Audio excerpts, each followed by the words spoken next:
नवरात्र है, हमारे यहाँ देवी बहुत पूजी जाती है और बहुत मान्य है। औरैया में एक लड़की का बलात्कार हुआ और उसका निर्वस्त्र शव मिला और पुलिस उसको लेके भागने लगी और परिजन पीछे भागे। महाराजगंज में हूँ, यहाँ पर उत्तर प्रदेश की बात बता रही हूँ आपको। क्या किया योगी और मोदी सरकार ने? मुझे बताइए। नवरात्र चल रहा है, ये नवरात्र चल रहा है और ये देवी दुर्गा का एक पंडाल है। इस देवी दुर्गा के पंडाल में महिषासुर की जगह महात्मा गांधी है और स्वदेशी जागरण मंच जो आरएसएस का अफिलिएट है और हिंदू महासभा इसको वाहवा कहकर उन्हीं का है, इसको बढ़िया बता रहे हैं। क्या इसके लिए माफी मांगी जाएगी? मैं पहले ये जानना चाहती हूँ। ठीक है। कल इस देश ने महात्मा गांधी की जयंती मनाई। मेरे बहुत सारे सवाल है, लेकिन मेरा पहला सवाल ये है कि इस तस्वीर के लिए भारतीय जनता पार्टी हाथ जोड़कर माफी मांगे और कार्यवाही करे, तब हमसे बात करे। भारतीय जनता पार्टी को ये शर्म आनी चाहिए कि जिन लोगों को मोदी जी और अमित शाह जी फॉलो करते हैं, कल वो गोडसे जिंदाबाद का नारा लगा के उसको ट्रेंड करा रहे थे ट्विटर पे। ये बात करेंगे हमसे देश की, राष्ट्रवाद की और धर्म की। देवी स्वरूप महिलाओं का बलात्कार हो रहा है और आपके मुंह से क्यों नहीं निकलती है? चलिए संबित जी जवाब दीजिएगा।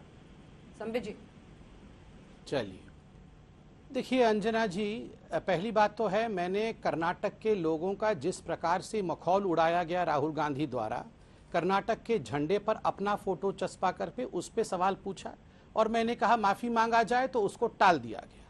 ठीक बात है, दुर्गा पंडाल की एक फोटो दिखाई गई। भारतीय जनता पार्टी की ये दुर्गा पूजा नहीं थी।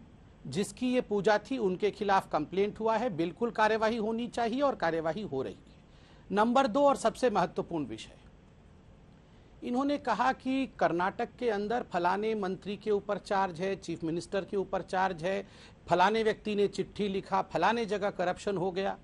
मैं उदाहरण देता हूं, एक अच्छा अपोजिशन कैसा होता है। हम अपोजिशन पार्टी में थे, लोगों ने हमें चिट्ठी लिखा और बताया कि सोनिया गांधी और राहुल गांधी जी ने 5,000 करोड़ रुपए का गबन किया है। हमने क्या किया? कोई पुलिस वाला केस लिखने के लिए तैयार नहीं था, क्योंकि ये प्रथम परिवार थी। हम सुप्रीम कोर्ट गए, हम लोअर कोर्ट से लेकर सुप्रीम कोर्ट तक हमने लड़ाई लड़ा। नतीजा हुआ कि आज मां बेटे दोनों बेल पे बाहर है। आज दोनों के ऊपर केस चल रहा है, ईडी में पूछताछ हो रही है। दोनों मां बेटे नाक रगड़ करके जाते हैं ईडी के पास और जवाब देना पड़ता है। पहले सोचते थे कि ये क्वीन विक्टोरिया और प्रिंस चार्ल्स है, अब जान गए हैं कि नहीं नहीं भैया, इस देश में तो कानून का राज चलेगा। दोनों जाके जवाब देना पड़ता है ईडी के सामने। दूसरा, लोगों ने कंप्लेंट किया कि इनके जो दामाद हैं रॉबर्ट वाड्रा चोर है, इसने डकैती डाली थी हरियाणा में, राजस्थान में चोरी किया था। उस समय किसी ने पुलिस में रिपोर्ट नहीं लिखवाई क्योंकि सरकार उनकी थी। हमने क्या छोड़ दिया? हम केवल टीवी में डिबेट करते रह गए? बिल्कुल नहीं, हमने कोर्ट का दरवाजा खटखटाया। आज दामाद डिक्लेयर्ड चोर है। आज दामाद का नाम लेते ही कांग्रेस पार्टी की सिट्टी पिट्टी गुम हो जाती है, वरना तो दामाद भी चाहते थे कि वो भी अध्यक्ष बन जाए। पोस्टर तो उन्होंने भी अपने छपवा रखे थे, मगर चूंकि वो घोषित चोर है, इस कारण से उनके पोस्टर के छपवाने के बावजूद भी उन्हें अध्यक्ष के रेस से बाहर रखा गया। तो अगर इनके पास किसी प्रकार का भी कोई सबूत है तो ये टीवी डिबेट में इनके प्रवक्ता कितने जोर से भी चिल्ला ले, उससे कुछ नहीं होगा। केस करिए जाके, ये तो आतंकवादियों के लिए, ये तो जाके आतंकवादियों के लिए सुप्रीम कोर्ट को रात को 3 बजे खुलवा देते हैं। तो क्यों? आपके पास सबूत है, जाके सुप्रीम कोर्ट को बोलिए ना कि आप मिलोड, ये सब डॉक्यूमेंट्स हमारे पास है, आप ये 40% या 50% आप केस कर दीजिए। नंबर 1। नंबर 2, मुझे तो आश्चर्य हो रहा है इस बात से कि इन्होंने कहा नितिन गडकरी और संघ के विषय में। क्या कहा गडकरी जी ने? गडकरी जी ने कहा इस देश में आज हम 5वीं रैंक पे हैं पूरे विश्व में, मगर फिर भी इस देश में छुआछूत है, फिर भी इस देश के लोग पिछड़े हुए हैं कहीं कहीं, फिर भी इस देश में जाति प्रथा है। देखिए अंजना जी, ये जाति प्रथा और छुआछूत की जो प्रथा है, ये कोई मोदी जी अपने साथ लेके नहीं आए। यह इस देश में करोड़ों सुंदरता है, तो कुछ ऐसे भी विषय हैं जिसको हमें मिटाना होगा। वो राजनीति का विषय नहीं है, वो समाज का विषय है। एकजुट होकर जाति प्रथा को मिटाना होगा, महंगाई बेरोजगारी एकजुट होकर तुष्टीकरण की राजनीति। ठीक बात है ना? ठीक ही तो बोला है। क्या इस देश में 100% बेरोजगारी हट गई? क्या इस देश में 100% गरीब लोग खत्म हो गए?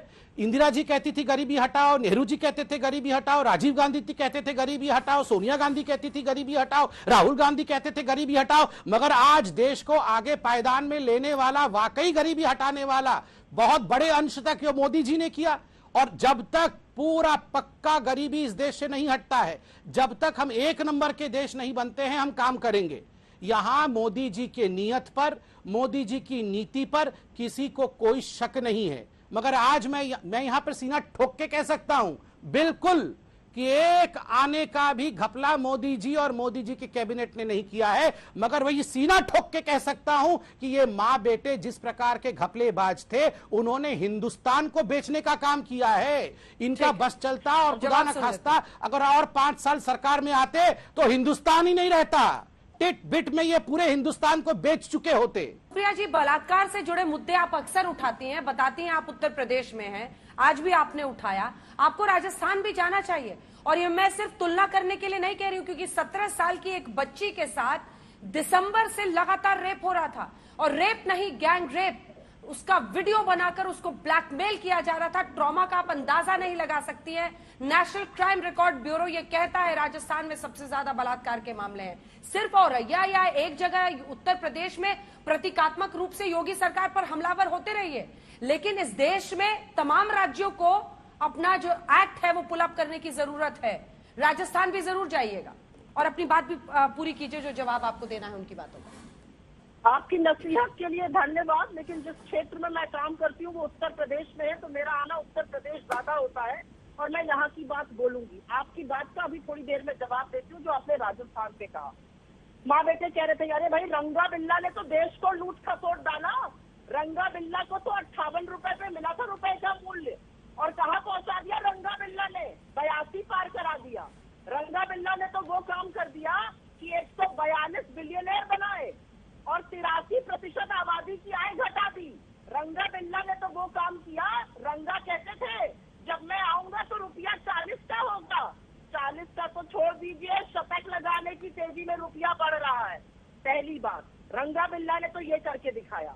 मैं कुछ भी बोलने से पहले दर्शकों को और याद दिलाना चाहती हूँ कि आज लखीमपुर खीरी नरसंहार का 1 साल हो गया है। यहाँ पर बैठकर हमसे पूछ रहे हैं हम क्या करेंगे।